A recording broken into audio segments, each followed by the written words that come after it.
Salut YouTube, comment ça va? Comment on se retrouve? En tout cas moi ça va super bien ces derniers temps, ça va beaucoup mieux même. Ça peut se voir par rapport à mon visage, par rapport aux autres vidéos, peut-être déjà dans un premier temps. Mais voilà. Donc aujourd'hui, on va parler d'un sujet que beaucoup de personnes m'ont demandé, que ce soit sur Instagram, etc. Vraiment j'ai eu beaucoup de questions là-dessus. Mais on va surtout aborder des points par lesquels j'aurais dû savoir avant de commencer le crochet. Donc, beaucoup de personnes m'ont demandé sur Instagram comment j'ai commencé le crochet et comment j'ai avancé, comment j'ai ouvert ma boutique, etc. Donc, plein de questions sur ça. Donc, je me suis dit qu'aujourd'hui, on allait plutôt aller là-dessus. Donc, du coup, moi, en fait, j'ai commencé le crochet il y a maintenant 1 an et demi, voire plus. Et en gros, j'ai commencé juste comme ça. En fait, je voulais trouver quelque chose à faire pendant mon temps libre, en fait, et pour me vider la tête un peu. Et en fait, j'ai vu des vidéos de crochet, je sais plus de qui, j'ai regardé sur YouTube, je traînais par là. Et puis je me suis dit, bon allez, pourquoi pas tester. Donc en fait, j'ai commencé le crochet vraiment toute seule, c'est-à-dire que dans ma famille... Donc du coup, dans ma famille, personne n'en fait. Vraiment, ma mère en faisait quand elle était jeune, mais c'était vraiment des trucs en dentelle comme ça, très fins, très... qu'elle faisait avec sa grand-mère, pardon. J'allais dire son arrière-grand-mère, mais c'est pour moi. Et du coup, voilà. Donc moi je me suis dit vas-y je vais tester, donc j'ai appris les premiers points avec YouTube, donc tout ce qui est d'abord des chaînettes, etc. Donc j'ai vraiment appris toute seule, je crois en 2 jours à peine. Mais bon, ça c'est mon truc à moi, donc finalement ça peut pas être pareil pour tout le monde. Et j'ai continué, donc j'ai commencé avec un énorme plaid. Il est actuellement dans ma voiture, donc si jamais je l'ai, je vous le montrerai en photo ou alors en vidéo. Mais vraiment, je me suis pris le plus gros projet possible et il fallait vraiment pas. Clairement, je dirais jamais à quelqu'un de commencer par un plaid ou un truc du genre, c'est hors de question, vraiment. Non, jamais de la vie je vous demanderais de faire ça parce qu'en fait, moi je trouve que c'est pas du tout ce qu'il faut faire. On va plutôt voir ensemble les choses à savoir avant de commencer le crochet ou alors en tant que débutant vraiment. Et comme ça, vous pourrez débuter le crochet très sereinement ou alors continuer à crocheter en ayant les bonnes informations possibles. Donc on va commencer par un premier point. Donc le premier point, on va parler du matériel. Alors le matériel, c'est quelque chose qui est très important parce qu'au crochet, il y a beaucoup de matériel différent, mais certains sont mieux que d'autres, etc. Donc il faut savoir que, en premièrement, il faut un bon crochet. Alors le crochet, vous pouvez trouver des kits. Personnellement, moi j'ai pris mes premiers crochets sur Amazon. Même pas, je les ai même pas pris. On me les a offerts à Noël en fait. Donc on m'a donné un kit de crochet de chez Amazon, donc j'avais les crochets de plusieurs tailles, des ciseaux, etc. Vraiment tout ce qu'il faut là-dedans. Donc c'était pas cher du tout parce que j'ai voulu m'en recommander et j'avoue je recommande souvent cette marque-là. Donc du coup je prends ce kit-là, donc je vous mettrai le lien dans la description s'il n'y a pas de souci. Si jamais vous voulez acheter la même chose, au moins vous serez tranquille. Ensuite, faut penser aussi du coup aux aiguilles. Donc en fait, pour finir certains projets, pour fermer par exemple les peluches de ma part, ou alors pour finir un sac ou des trucs comme ça, à la fin d'un projet, il va vous rester du fil, et donc il faut souvent coudre. Donc en fait, on va vous demander d'avoir des aiguilles. Bah, j'en ai une sous la main là. Des aiguilles. Alors moi, comme je travaille avec de la grosse laine, je suis obligée d'avoir une énorme aiguille comme ça. Donc en fait, ça va même pas faire le focus, c'est pas grave. Mais voilà, donc moi c'est une énorme aiguille comme ça, au moins la grosse laine peut passer dedans. Et c'est super pratique, n'hésitez pas à en prendre plusieurs parce que souvent on les perd. Mais voilà, j'en ai toutes sortes de grosses aiguilles comme ça. Mais en fonction de la laine utilisée, bah, vous pouvez avoir une aiguille différente de l'autre. Ensuite, il y a la laine. Donc la laine, il y en a différents, mais ça on va les aborder dans le point plus tard. Il n'y aura pas de souci là-dessus, on va reparler de la laine plus tard. Et pour finir, les ciseaux. Pour couper la laine, parce que c'est très important de couper la laine une fois terminé le projet. Je cherchais après mes ciseaux, je crois que je les ai pas rangés, bon c'est pas grave. Mais du coup moi j'utilise des ciseaux que j'ai trouvé du coup qui est dans le pack de Amazon, dans le kit que je vous ai parlé, et ben ils sont directement dedans, et ils sont très pratiques et je les kiffe. Je préfère prendre ces ciseaux là que des ciseaux normaux qu'on trouve dans la vraie vie, donc voilà. Donc si jamais ça vous intéresse, je vais mettre le lien dans la description. Donc en point numéro 2, Donc là on va parler de la taille du crochet parce que comme vous avez pu savoir, j'ai parlé qu'il y avait différentes tailles de crochet. Donc en fait la taille ça fonctionne en millimètres, donc chaque crochet va avoir un chiffre ou un numéro à côté, il sera écrit en millimètres en fonction de la taille que vous souhaitez. La taille du crochet, du coup vous pouvez les retrouver sur votre pelote de laine à l'arrière. Vous avez soit pour du coup le tricot, soit pour le crochet, vous allez retrouver. Donc généralement sur les plus petites laines, il va être écrit 4 à 4,5 ou alors autre millimètres en crochet, ou alors sur les plus grandes que moi j'utilise, il va être écrit 6 ou 7 mm au crochet. Donc ça en fait c'est le crochet qui convient à type de laine que vous utilisez, donc ça peut, comme je dis, ça peut différencier selon la laine que vous prenez.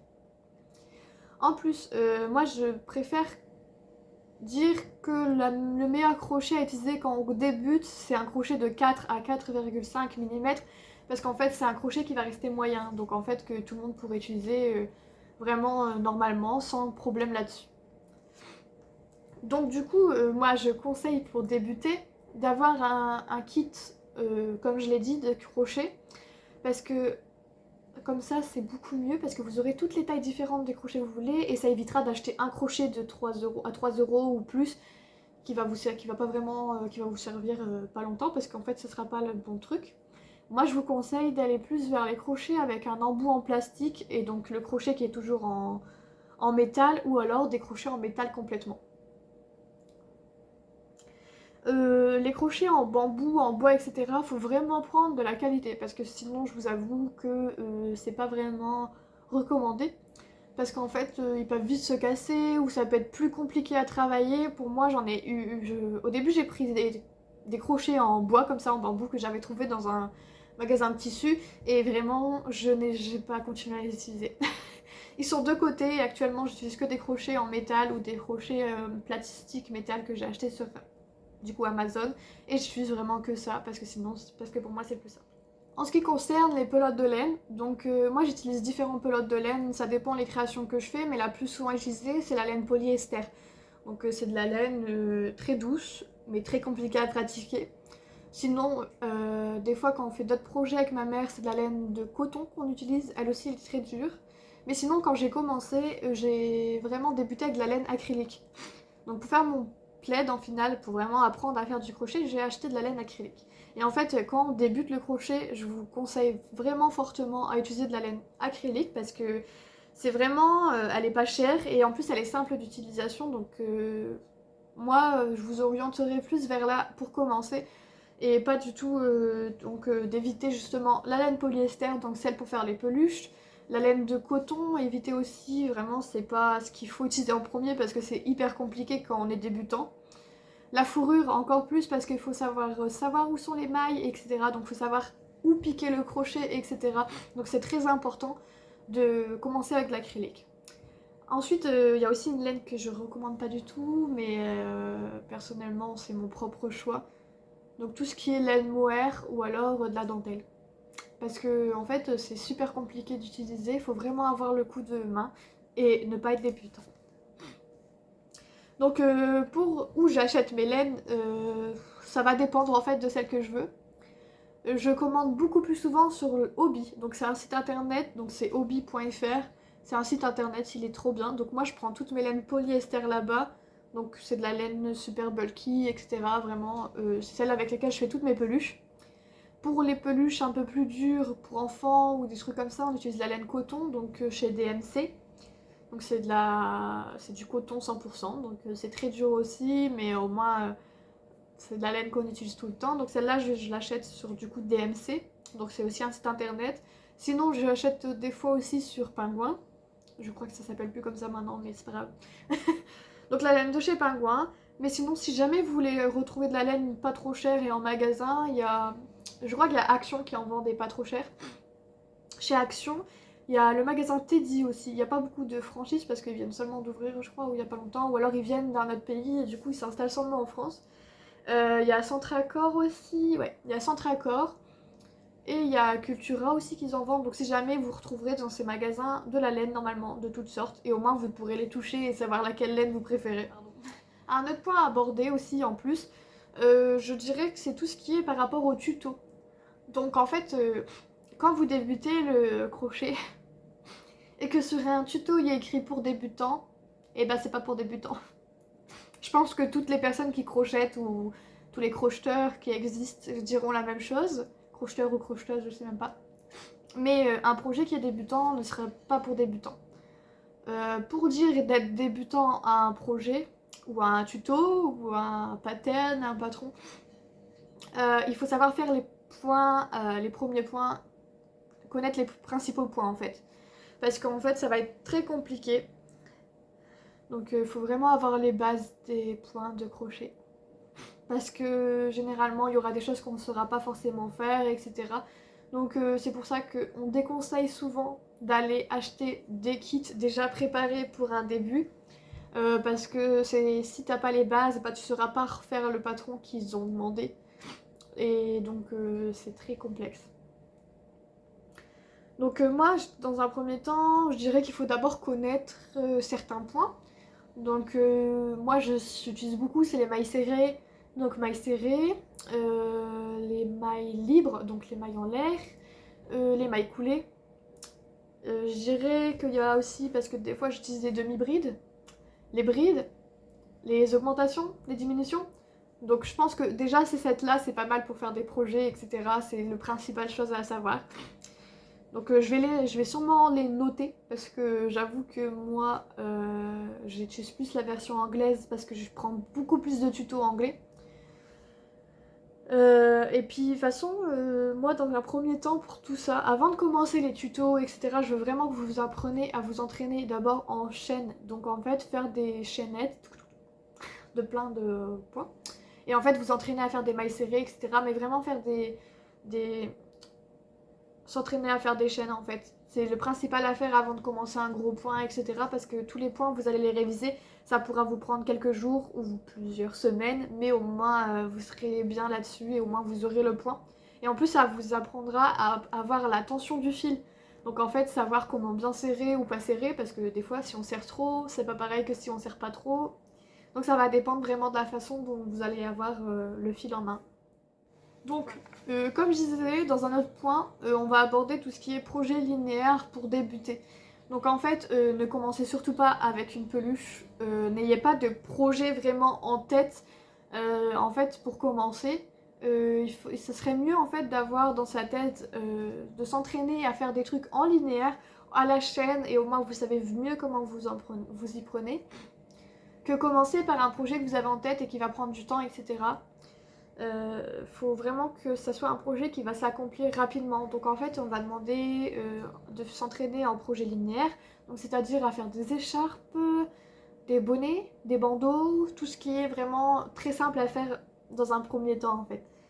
Donc et puis comme tu auras réalisé ça, tu vas te sentir bien plus fier de toi que si tu avais échoué tout de suite dès la première instant. Dès le premier instant, oui c'est mieux, c'est plus français.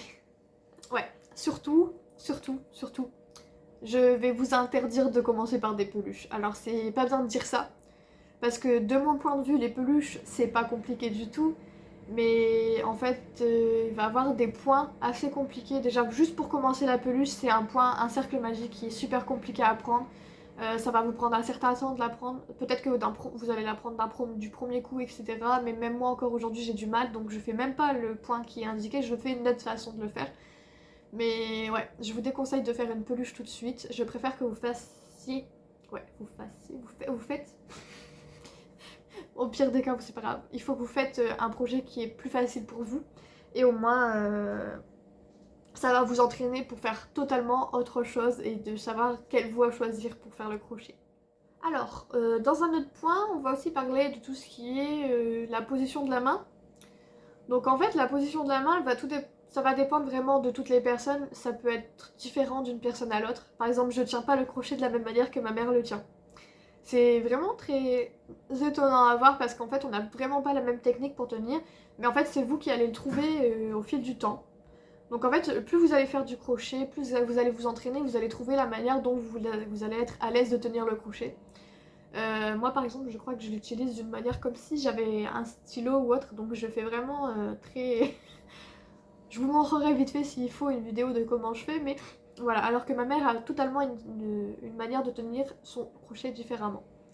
Donc ça, il faut surtout pas du coup se fier aux autres personnes, parce que si je me serais fiée à ma mère, j'aurais jamais su faire le crochet comme moi je le fais, et ma mère n'aurait jamais su comment moi je le ferais. Donc c'est vraiment en s'entraînant que vous allez trouver la position que vous allez préférer pour faire du coup le projet dont vous avez choisi. En 8e point, on va prendre en compte tout ce qui est les tutos. Parce que beaucoup d'entre vous me demandent souvent où est-ce que je trouve mes tutos, ou mes patrons, etc. Donc en fait, il faut savoir que moi, j'utilise vachement tout ce qui est YouTube. Donc en fait, il y a beaucoup de tutos qui sont sur YouTube. J'utilise aussi beaucoup du coup Pinterest, parce que là-dessus, je vais beaucoup trouver.